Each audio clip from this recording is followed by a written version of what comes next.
Hey guys, welcome back to the channel, and today let me show you how to set up a recurring payment on Atlas. All right, it's going to be a quick video. We're not going to waste too much time on this one at all. I'm just going to give you guys a quick step-by-step guide on how to get this done. So let's get straight into the video.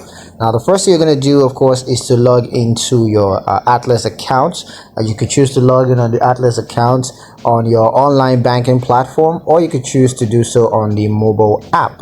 Now, once you're logged into your account, you're just going to select the credit card account that you want to use to set up a recurring payment for. Just select that credit card account from the account dashboard, and then you're going to click on recurring payments, and then just select the payment frequency.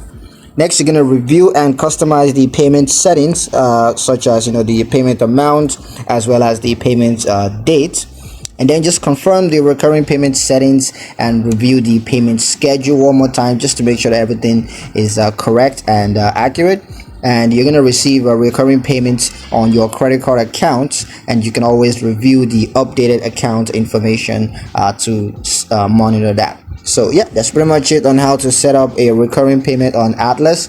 Hope you guys liked the video. Hope you found the information useful enough. If you did, like the video, comment down below, let me know what you thought. Share the video with your friends and subscribe to the channel if you haven't done so already, and I will catch you guys in the next one.